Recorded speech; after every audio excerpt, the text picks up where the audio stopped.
Le Comité international de la Croix-Rouge a une présence depuis de nombreuses années en Somalie et continue de venir en aide aux populations affectées par les diverses frictions et tensions, ainsi que régulièrement, malheureusement, par des chocs climatiques.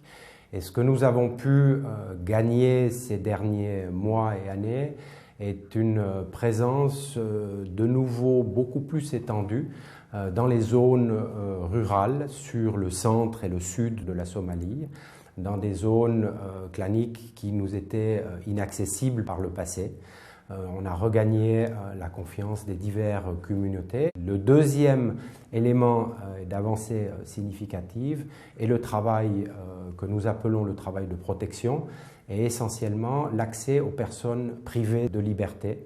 Et nous accédons dans les prisons, qu'elles soient au Somaliland, au Puntland ou dans la région centre et sud du pays, ce qui nous permet de favoriser l'amélioration des conditions de détention ainsi que du traitement de centaines de personnes qui sont privées de liberté.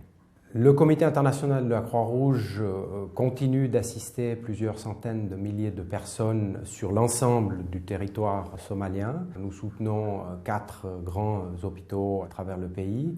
Avec le Croissant-Rouge somalien, plus d'une trentaine de cliniques de soins primaires sont soutenues. Nous avons des transferts de fonds vers des familles vulnérables qui peuvent aller se ravitailler directement dans des magasins présélectionnés. Donc une opération d'assistance qui reste très importante dans un contexte extrêmement fragile. L'assistance humanitaire globale et générale ne couvre malheureusement pas l'ensemble des besoins.